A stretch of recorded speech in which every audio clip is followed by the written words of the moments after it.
विद्यार्थ्यांची परीक्षा पारदर्शकपणे आणि सुरक्षिततेने पार पडतील यासाठी आम्ही प्रयत्न करतोय। मात्र रोहित पवार असंभ्रम निर्माण करतायत। भाजप युवा मोर्चा प्रदेशाध्यक्ष कृष्णराज महाडिकांनी ही प्रतिक्रिया दिली। विद्यार्थ्यांचं डोकं फिरवून राष्ट्र कसं भ्रष्ट करायचं हे सध्या समाजात सुरू आहे। मात्र देवेंद्र फडणवीस आणि पंतप्रधान मोदी यांच्यासारख्या नेत्यांमुळे हे राज्य आणि राष्ट्र वाचवण्याचे प्रयत्न सुरू आहे। मंत्री मंगलप्रभात लोढांनी हे वक्तव्य केलं। उपमुख्यमंत्री सुनेत्रा पवार 2 दिवसीय बीड दौऱ्यावर आहे। या दौऱ्याच्या पार्श्वभूमीवर पोलीस प्रशासनाकडून सुरक्षेचा आढावा घेण्यात आला।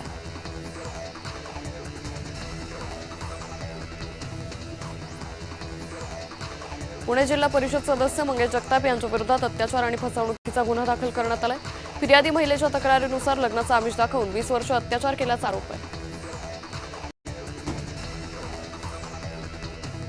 शिवसेना पक्ष आणि चिन्हाबाबतची सुनावणी संपली। पुढील सुनावणी 4 ऑगस्टला होणार आहे।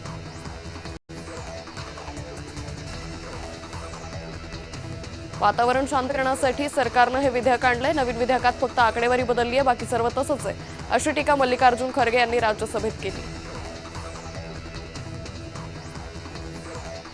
उबाठाचे नेते चंद्रकांत खैरे यांनी अभिजित दिपकेंची भेट घेतली। दिपकेंच्या आईवडिलांशी चंद्रकांत खैरे यांनी संवाद साधला।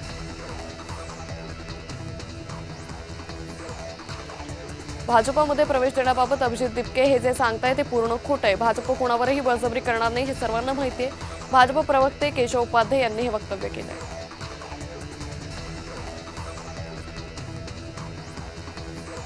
बीड हा स्वाभिमानी मतदारसंघ आहे, कोणीही आविर्भावात राहू नये। आमदार संदीप क्षीरसागर यांनी नाव न घेता विजयसिंह पंडित यांना इशारा दिला। विधान परिषद आमदार मिलिंद नार्वेकर यांनी एफडीए आयुक्त तुकाराम मुंढेंच्या कामाचं कौतुक केलंय। तसंच संयमानं कार्यकाळ पूर्ण करायचा सल्लाही दिलाय।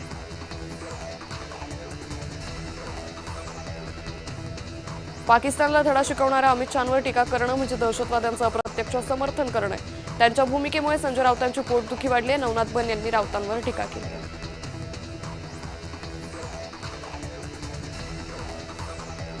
आमदार आदित्य ठाकरेंनी महापौर उपमहापौरांच्या नव्या गाडीच्या मागणीवरून टीका केली आहे। मुंबईकरांच्या पैशाची उधळपट्टी का केली जाते, यांच्या नखऱ्यांसाठी मुंबईचा पैसा का वाया घालवला जातोय, असा सवाल आदित्य ठाकरे यांनी मुख्यमंत्र्यांना केला।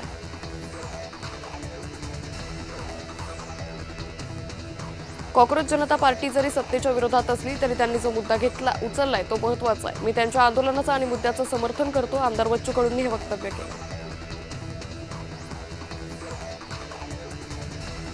उपमुख्यमंत्री सुनेत्रा पवार पक्षाच्या अध्यक्ष आहेत, त्यांच्या मार्गदर्शनाखाली निर्णय होतील, नेते एकमेकांना भेटत असतात, म्हणजे याचा अर्थ दोन्ही राष्ट्रवादी एकत्र येईल असं होत नाही। मंत्री छगन भुजबळांनी प्रतिक्रिया दिली।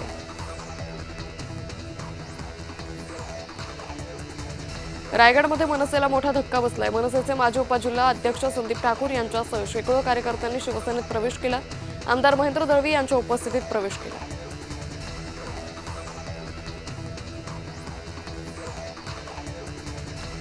महाराष्ट्राचे राज्यपाल जिष्णुदेव वर्मा यांनी तुळजाभवानी देवीचं दर्शन घेतलं।